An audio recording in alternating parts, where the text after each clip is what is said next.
E aí, segundo ano, quantos anos você tem? Já viram esse vídeo da Maísa?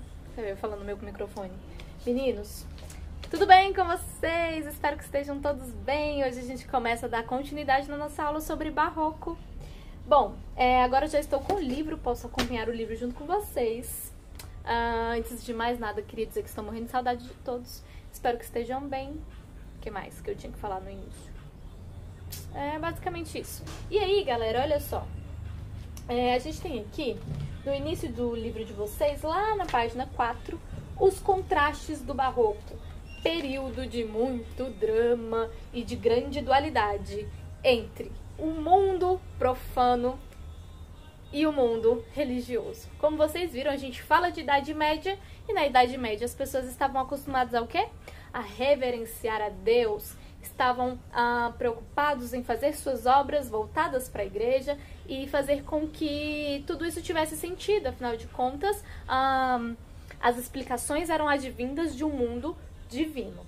E aí, quando a gente entra no Renascimento, o que acontece? Quem consegue lembrar do que se acontece no Renascimento? A gente tem justamente essa passagem para o mundo mais racional. Vamos descer daí, que a gente precisa agora entender que nós precisamos ser racionais para compreender não somente o mundo, mas nos autocompreender, né? Não sei, uma autocompreensão de nós mesmos. Então passa a ter um entendimento sobre o corpo físico, biológico, sobre essas questões que permeiam a ciência, a medicina. Não que não seja importante a igreja, não seja importante a religião, mas fazer esse contraste entre esses dois lugares e dar uma equilibrada, coloca na balança e pra gente poder conseguir equilibrar. E aí entra o barroco, né? E aí a gente falou sobre as características do barroco nas aulas passadas e agora eu queria aprofundar mais sobre o barroco aqui no Brasil. A gente fala de uma passagem do século XVII, né?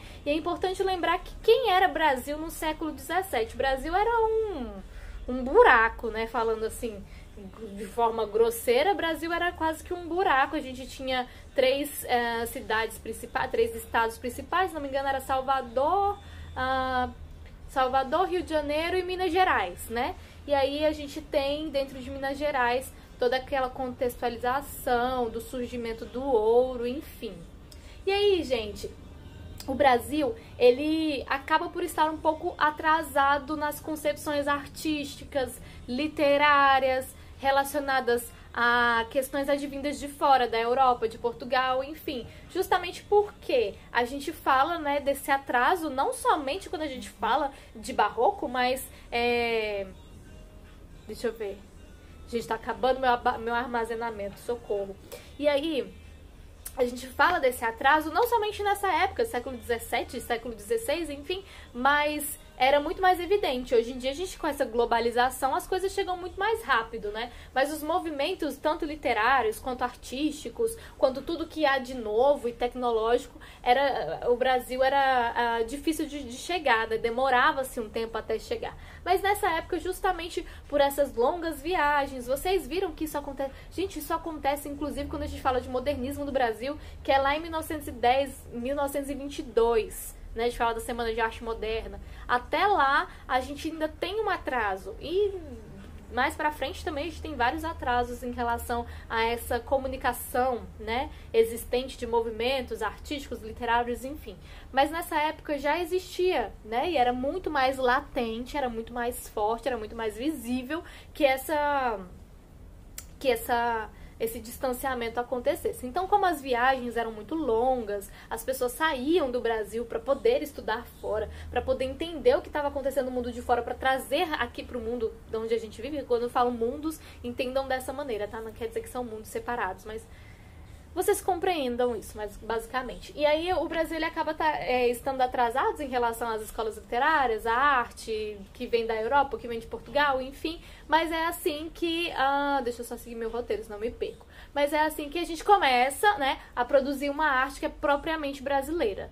Não características especificamente artísticas abrasileiradas, né, porque isso também vem na Semana de Arte Moderna, mas a gente tem artistas brasileiros fazendo arte, que era uma coisa que não se via antigamente, né? Lá pro final do século XVII, ou seja, as pessoas começam a produzir uma arte própria do Brasil que não acontecia antes. Então, o Barroco, ele tem como marco, né, esse entendimento de que a gente começa a produzir algo que nós mesmos estamos produzindo, né? Nós estamos fazendo, nós estamos colocando a mão na massa para fazer, nós estamos criando e colocando à tona os nossos artistas e criando uma identidade cultural. Isso que é importante a gente parar para perceber, que se cria uma identidade cultural a partir daí, tá bom?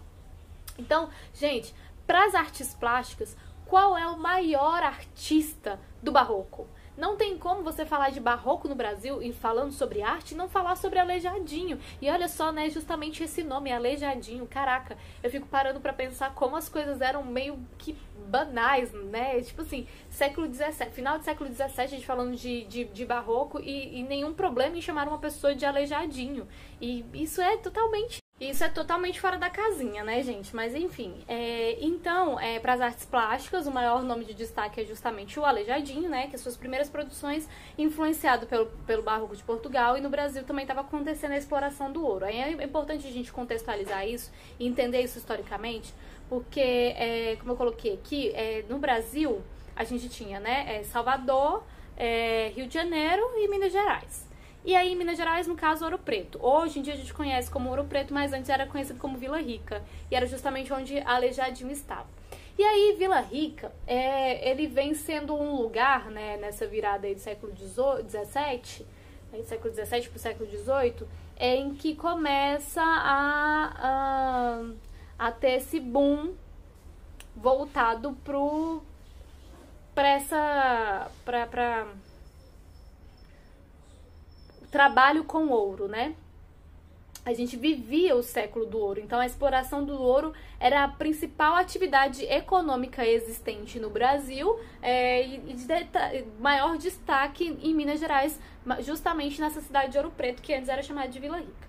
Então, como eu estava nesse boom e era a principal atividade econômica, as pessoas, elas estavam trabalhando com isso, né? Era o que fazia essa cidade ser conhecida como uma das cidades mais de classe econômica mais elevada, né? Que a gente pode falar da época. E aí, algumas obras que irão surgir, né, que surgiram aí na época do Barroco, elas estão sendo feitas, sendo desenvolvidas com resquícios de ouro. Então a gente tem muita obra dessa época, muito trabalho artístico desenvolvido que possui justamente a utilização do ouro na sua composição. Então o ouro, ele passa a ser base também para algumas composições artísticas, plásticas existentes nessa época. Tanto as obras de Aleijadinho quanto as obras de outros artistas influentes nesse momento também, a gente fala muito da literatura, né, da prosopopeia, enfim, se fala muito porque foi um boom artístico, econômico, né, inclusive com a saída da capital do Brasil, de Salvador pro Rio de Janeiro, se não me engano, tudo isso fez com que começasse a se movimentar, né? A gente vivia num buraco, né? Era um buraco, literalmente, o que era o Brasil em 1777, o que era o Brasil no final do século XVII, início do século XVIII. Mas aí começa a ter esse movimento, esse burburinho. E quando a gente fala sobre Aleijadinho, como eu estava falando pra vocês, que é um dos artistas, né, mais influentes e importantes nesse momento, não se sabe muito sobre a vida dele. Mas a gente vê algumas características existentes no Barroco em si, né? Quando a gente fala de Barroco, a gente está falando justamente de um racionalismo, de um exagero, de um rebuscamento. Isso você pode ver tanto nas obras literárias, quanto quando você vai parar para observar as obras feitas artisticamente. A gente tem essa dualidade entre o religioso e o profano. Lembra que eu comecei até falando para vocês em relação à Idade Média e renascentismo, que aí o homem passa a ser mais, né, racional e tal. E aí quando a gente entra no Barroco, aí começa essa briga essa dualidade, meu Deus, e agora? Eu sou profano ou eu sou religioso? Eu, né, um momento eu entendo as minhas questões religiosas, mas no outro momento eu estou sendo completamente profano e eu tenho essas questões enquanto ser humano bastante explícitas na minha vivência, no meu entendimento de mundo, né? E aí são algumas características que o barroco ele traz aqui, principalmente no Brasil. E aí, falando sobre o Aleijadinho, a gente tem justamente... Deixa eu pegar pra cá.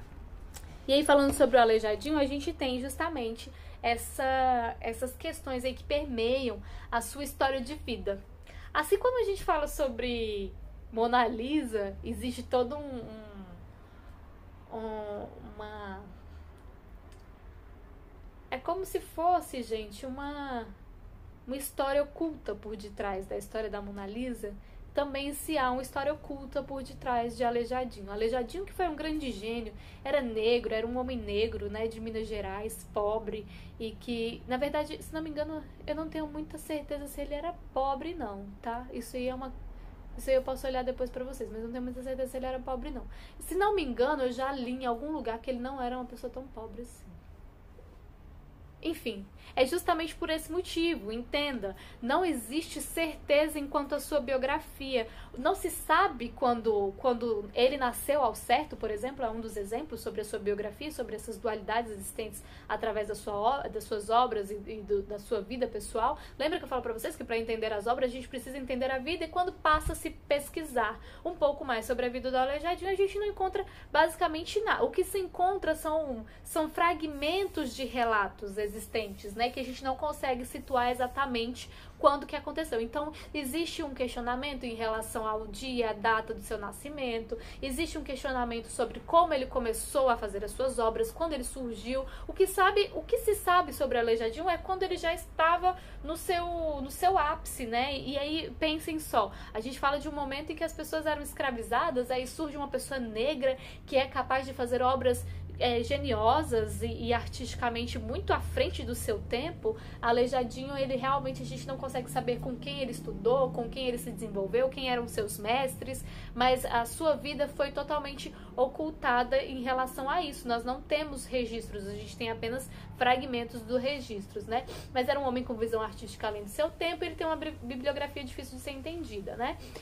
Que mais que eu coloquei? Não se sabe quase nada da vida dele. De fato, o que se sabe é que o seu legado, como as suas pias batismais, as suas igrejas, os seus altares, seus 12 profetas de pedra-sabão, não tem como a gente não falar sobre os seus 12 profetas de pedra-sabão que estão lá em Congonhas do Campo. Elas foram artes totalmente inovadoras e que traziam esses aspectos de exageros, rebuscamento, dessa arte dualista, desse religioso, desse profano, a sua hipervalorização dos detalhes. E aí, vejam bem, a vida, né? A vida de Aleijadinho, ela foi marcada de várias coisas. Inclusive, a gente pode dividir a sua arte, né? Sua construção artística em 3 fases. Nós não vamos falar delas agora, eu vou deixar isso para o nosso próximo vídeo. Mas eu queria já falar para vocês, exatamente, ele possui esse nome de Aleijadinho porque em determinado momento da sua vida ele contraiu uma doença, e essa doença começou a fazer com que, em 1977, ele desenvolve essa doença, né? E ele faz com que os dedos dos pés comecem a se deteriorar. E não somente os dedos dos pés, mas os dedos das mãos também. E isso faz com que não somente o seu físico esteja se deteriorando, mas o seu psicológico também começa a se deteriorar a partir desse momento. Então, com os dedos dos pés se deteriorando e com os dedos das mãos também, primeiro começa no pé, ele vai lá e corta os dedos dos seus pés. E aí depois passa para as mãos, ele vai lá, corta os dedos das suas mãos. Então ele tinha inclusive 3 pessoas escravizadas que viviam com ele, eram muito fiéis, eram pessoas que entendiam de arte, trabalhavam com o Aleijadinho, e eles existem registros, né, que eles mesmos contam como se deu essa passagem da arte do Aleijadinho antes, quando ele era uma pessoa saudável, durante e depois desse momento, né? O psicológico dele acaba ficando totalmente comprometido a partir do momento em que ele começa a desenvolver essa doença. Porque imagina só, virada do século XVII, seus dedos começam a se deteriorar, você não tem outra forma de resolver isso a não ser cortando, se amputando, se auto-amputando, né? E aí isso passa para os dedos das mãos e você trabalha com as suas mãos, é o seu objeto de trabalho, além da sua expressão artística, né?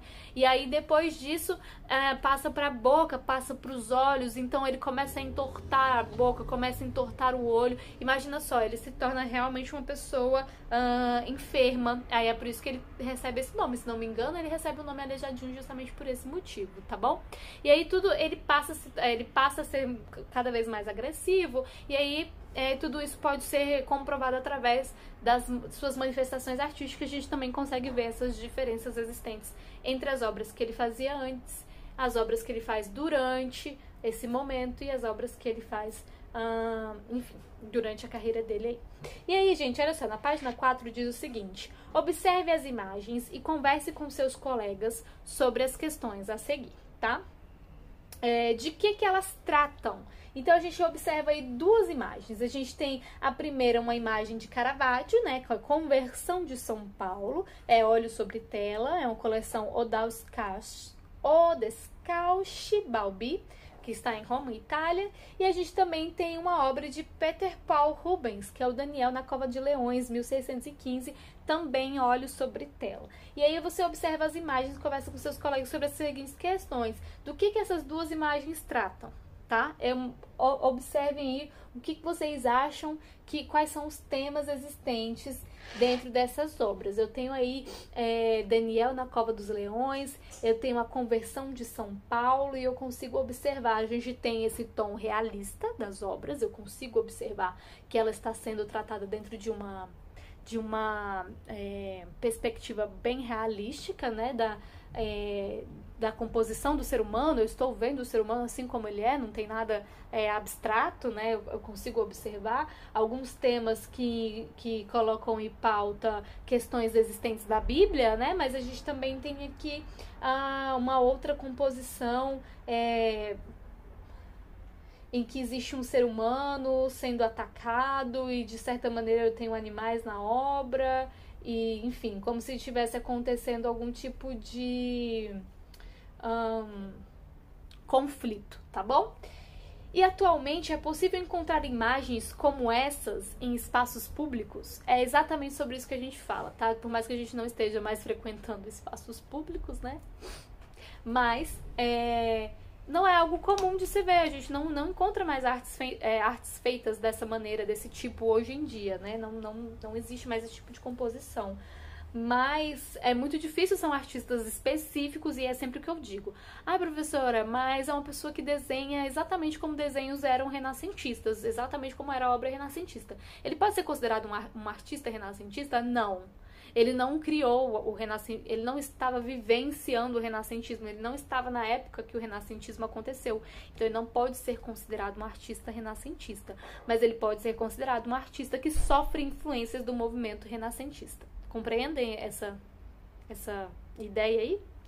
Então, é possível encontrar imagens como esses espaços públicos? Sim, é possível encontrar, caso eu esteja participando de algum tipo de ida a algum museu, algo do tipo. Mas eu andando na rua, por exemplo, eu vejo esse tipo de arte grafitada ou pendurada ou, enfim, exposta na rua, não consigo pensar dessa maneira. Caso vocês pensem diferente, gente, isso é uma questão só mesmo pra gente iniciar, uma conversa, um início de conversa em relação ao capítulo, tá?